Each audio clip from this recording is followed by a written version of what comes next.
Pecahnya Perang Padri pada 1803 sampai 1838 dan Perang Jawa pada 1825 sampai 1830 menjadi pelajaran bagi pemerintah kolonial. Mereka mengembangkan sikap tidak mau ikut campur dalam urusan-urusan ritual umat Islam seperti saat sholat, zakat, maupun pembangunan masjid. Namun di sisi lain, mereka justru bersikap represif terhadap orang-orang Islam yang hendak menunaikan ibadah haji. Dulu belum ada ilmu pengetahuan yang mempelajari masalah Islam di Nusantara. Saat itu orang Belanda tidak menganggap bahwa masalah ini merambat ke masalah lain, namun harus segera dipecahkan. Sehingga saat itu, pemerintah kolonial mengambil sikap defensif dan berhati-hati terhadap umat Islam. Wah, kalau kayak gitu, gimana cara penyelesaian masalah tersebut ya?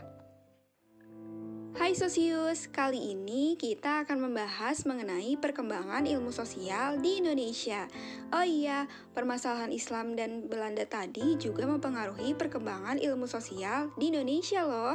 Penelitian tentang Islam di Nusantara dibantu oleh seorang anak pendeta bernama Snoek Hurgonje. Ia mengatakan yang menjadi musuh pemerintah kolonial bukanlah Islam sebagai agama, melainkan Islam sebagai doktrin politik. Oke, tapi sebelum masuk ke situ, kita perlu tahu bahwa ilmu sosial dibutuhkan untuk memecahkan masalah yang ada di masyarakat, mendeskripsikan, memprediksi, dan menjawab isu-isu sosial. Nah, di Indonesia, perkembangan ilmu sosial terbagi menjadi 3 nih, Sosius, yaitu ilmu sosial kolonial atau Indologi, ilmu sosial developmentalis, dan ilmu sosial kontemporer. Pada fase awal, Indologi atau ilmu sosial kolonial merupakan pengetahuan yang terlembaga. Mulanya berasal dari kajian Indologi, yakni suatu lembaga yang dibentuk oleh pemerintah kolonial di Leiden pada tahun 1848 untuk menyiapkan bekal pengetahuan tentang masyarakat. Bekal pengetahuan itu berisi tentang masyarakat negeri jajahan bagi calon administrator yang akan dikirim ke Hindia Belanda. Jadi, waktu itu ilmu sosial sangat dibatasi oleh pemerintah dan punya tujuan khusus. Zeitgeist atau pemikiran dominan yang melatar belakangi gagasan tersebut adalah proses pasifikasi daerah jajahan di Hindia Belanda. Artinya, setelah peperangan dan penaklukan sebagian besar wilayah Indonesia, pemerintah kolonial memerlukan pengetahuan yang mendalam untuk memahami dan menguasai negeri jajahan. Pada 23 Mei 1892, Snoek menyampaikan laporan tentang situasi politik agama di Aceh kepada Gubernur Jenderal Pynaker Hordik.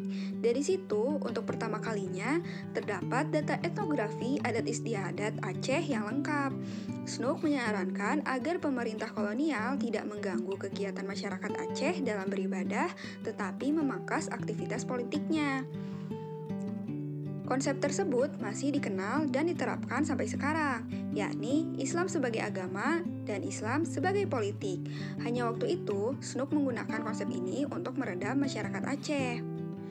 Selain Snoek, ada juga Cornelis van Vollenhoven. Pada 1848, kerajaan Belanda mulai memberlakukan undang-undang baru yang juga mencakup ke Hindia Belanda.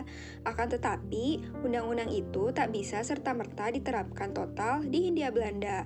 Secara praktik, undang-undang baru itu hanya diterapkan kepada orang-orang Eropa. Sementara itu, persoalan-persoalan hukum pada Bumi Putra disesuaikan dengan aturan-aturan adat yang berlaku. Di masa itu, penyelesaian adat lebih dipercaya daripada hukum barat. Hal ini mendorong para akademisi Belanda mempelajari sistem adat di Hindia Belanda. Van Vollenhoven menyusun dan mengajarkan prinsip hukum-hukum adat di Hindia Belanda dalam kuliah-kuliahnya. Ia bersama Snoek mendirikan Fakultas Khusus Hukum Adat di Hindia Belanda yang terpisah dari Fakultas Hukum Universitas Leiden. Nah, jadi secara singkatnya, itulah kenapa banyak orang-orang Belanda yang mengambil studi dan menulis tentang Hindia Belanda di zaman kolonial itu. Salah satunya tidak lain karena adanya kebutuhan perang dan penaklukan kekuasaan. Ada juga ilmuwan lainnya seperti Bertram Strake, F.D.K. Bosch, dan masih banyak lagi. Semuanya mewariskan pemikiran, buku, dan teori yang masih dipelajari hingga saat ini. Tapi tentunya itu nggak langsung dipakai begitu saja. Pada fase kedua, yaitu ilmu sosial developmentalis, terjadi proses dekolonisasi. Tahun 1950-an, guru-guru Belanda yang mengajar di perguruan tinggi Indonesia mengalami pengusiran. Hal ini berdampak besar bagi perkembangan ilmu sosial karena ilmuwan-ilmuwan sosial Indonesia kala itu banyak yang belajar dari guru-guru Belanda. Sehingga ilmu sosial kala itu belum mengalami perkembangan. Namun saat itu, ilmu sosial digunakan sebagai alat bantu untuk pemecahan masalah pembangunan ekonomi di Indonesia.